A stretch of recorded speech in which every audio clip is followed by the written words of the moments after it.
ternyata seperti bawang bombay dengan banyak lapisan berbeda.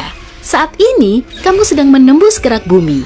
Ini seperti cangkang telur rebus, tipis dan keras, dan juga kurang dari 1% ukuran bumi.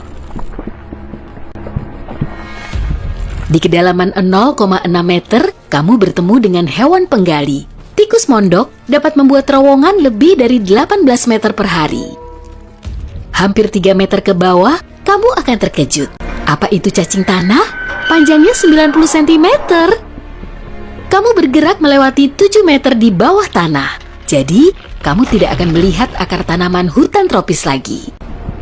Kamu terbawa suasana dan di kedalaman 12 meter, kamu hampir menabrak buaya Nil. Reptil ini menggali liang terdalam di antara semua hewan. Kamu melihat pertanian perkotaan bawah tanah, 33 meter di bawah permukaan, mereka menanam sayuran dan tanaman herba di sana. Di kedalaman 122 meter, kamu masih menemukan akar pohon, tapi itu akar terdalam yang diketahui. Akar itu milik pohon ara liar yang tumbuh di Afrika Selatan. Hampir 155 meter di bawah tanah, kamu akan menemukan kamar hotel. Itu salah silver mine, hotel terdalam di dunia yang dibangun di bekas tambang perak. Di kedalaman 286 meter, kamu melihat terowongan jalan raya. Itulah terowongan Eiksund di Norwegia dan melintas di bawah laut. Saat berada hampir 396 meter di bawah permukaan, kamu mencapai dasar sumur air. Sumur Woodingdean di Inggris adalah sumur tradisional terdalam di dunia. Itu dibangun untuk menyediakan air bagi rumah sosial. Di kedalaman 1006 meter, tekanannya mencapai 330 atmosfer. Itu seperti 4 gajah bertumpuk di kepalamu atau 2 panda yang menyeimbangkan diri di ibu jarimu. Kamu melihat cacing kecil hidup di tambang emas saat kamu berada lebih dari 1220 meter di bawah tanah. Pada tahun 2020 ini, konser terdalam di dunia berlangsung di kedalaman 1890 meter. The Soft Bottom Boys tampil di tambang Fales Crackton di Kanada.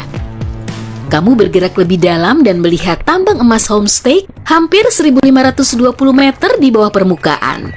Sebelum ditutup pada tahun 2002, dahulu ini adalah tambang emas terdalam dan terbesar di Amerika Utara. Pada tahun 1965, ilmuwan berhasil mendeteksi dan menghitung partikel subatom kecil dari matahari. Itu terjadi di laboratorium yang ada di dalam tambang. Sedikit saja lebih dalam, suhunya menjadi sangat dingin. Itu ibun abadi, lapisan tanah beku permanen yang tebal dan tidak menghangat, bahkan di musim panas. Ini sebagian besar terjadi di daerah kutub. Yang paling tebal ada di Siberia Utara. Sekitar 1980 meter di bawah permukaan, kamu masih bertemu dengan beberapa makhluk hidup. Itu adalah springtail, serangga kecil tanpa mata, yang hidup di gua Krubera yang sangat dalam di negara Georgia. Di kedalaman hampir 2190 meter, kamu mencapai dasar gua Voronya di Georgia. Itulah gua terdalam di dunia yang telah diketahui. Jika pernah berada di tambang Crackton di Kanada pada bulan Mei 2005, kamu pasti pernah mendengar siaran radio yang paling dalam. Itu terjadi di kedalaman hampir 152 meter, lebih dalam daripada gua Voronya. Lift poros tunggal terdalam di planet ini mencapai 3110 meter di bawah tanah. Hewan multiseluler terdalam yang telah diketahui hidup di kedalaman 3600 meter di tambang Tautona di Afrika Selatan. Itu adalah cacing kecil, tapi sangat kuat dan dapat mengatasi suhu ekstrem dan dehidrasi.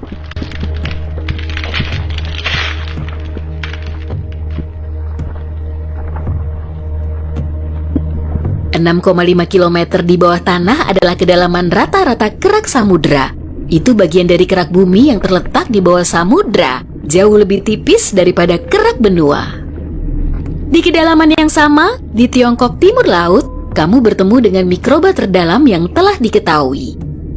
Kamu akan melihat bagian bawah lubang buatan terdalam saat kamu turun ke kedalaman 3660 meter di bawah permukaan. Lubang bor super dalam kola hanya berdiameter 23 cm, tapi tekanan di dasarnya sama dengan 4000 atmosfer, seperti 54 gajah bertumpukan di kepalamu.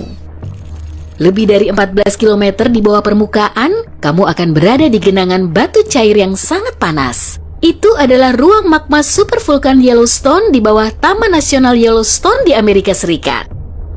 Kamu menggali lebih dalam. Jika terus seperti itu, kamu mungkin akan segera menembus kerak bumi. Kerak samudra biasanya memiliki lebar 5-10 km, sedangkan kerak benua bisa mencapai 45 km di beberapa tempat. Tapi meski kerak samudra lebih tipis, ia jauh lebih padat. Itu sebabnya ia mengapung lebih rendah di mantel daripada di kerak benua. Bagian paling tebal dari kerak bumi terletak di bawah pegunungan. Akar gunung tidak sepadat pegunungan itu sendiri. Jika kamu meletakkan bahan pembuatnya di atas air, itu akan mengapung seperti gunung es. Semakin dalam kamu pergi, semakin panas keraknya. Di batas mantel, suhunya bisa mencapai 400 derajat Celcius. Kebanyakan oven batu pizza hanya bisa memanaskan hingga 260 derajat Celcius. Namun, kerak bumi adalah bagian terdingin di planet ini. Di kedalaman sekitar 29 km, kamu mencapai batas antara kerak bumi dan mantel atas bumi. Mencengangkannya, di sana tekanannya mencapai 10.000 atmosfer, itu seperti lebih dari 130 gajah yang menyeimbangkan diri di kepalamu. Mantel adalah lapisan batuan panas yang membentuk 2/3 dari seluruh massa bumi dan 84% dari volume bumi. Tebalnya 2.900 km dan merupakan campuran besi, silikon, magnesium, oksigen, dan Play-Doh. Yang terakhir bukan sih. Batuan yang lebih dekat ke bagian dalam mantel bertekstur semi padat seperti permen karamel. Hal paling menarik yang kamu lihat saat pergi melewati lapisan ini adalah berlian. Ahli geologi sebenarnya percaya bahwa semua berlian yang kita tambang hari ini terbentuk di dalam mantel. Lalu, sekitar 1 miliar tahun yang lalu, berlian dibawa ke permukaan oleh letusan gunung berapi.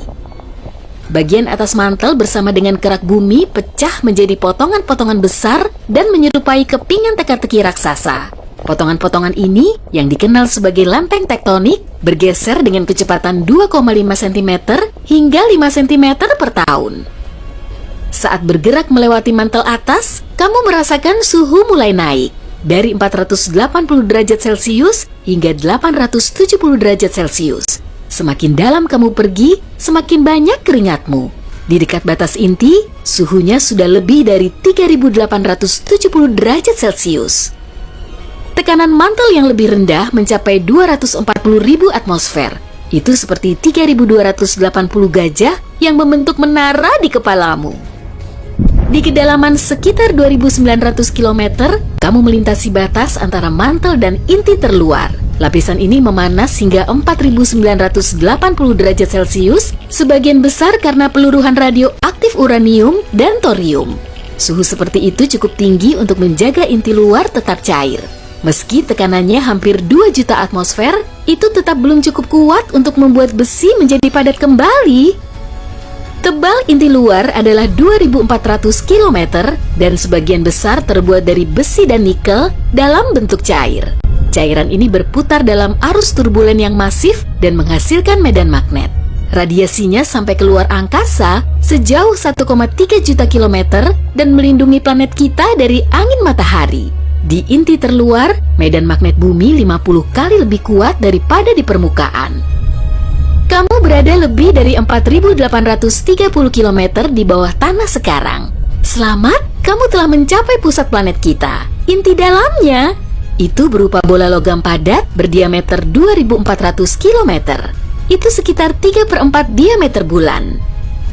Inti dalam sangatlah padat dan berputar lebih cepat daripada bagian lain dari planet ini. Di sana, hampir sama panasnya seperti di permukaan matahari. Menurut ilmuwan, 99% dari semua emas dan platina bumi dapat ditemukan di inti dalam. Pembentukan inti dalam membutuhkan waktu sekitar 500 juta tahun. Itu artinya lebih mudah dari beberapa bagian kerak. Ada juga teori bahwa mungkin inti dalam punya inti. Jika ada, hampir seluruhnya akan terdiri dari besi. Sekarang, bagaimana cara kamu bisa keluar dari sana? Aku tidak tahu. Sampai jumpa lagi.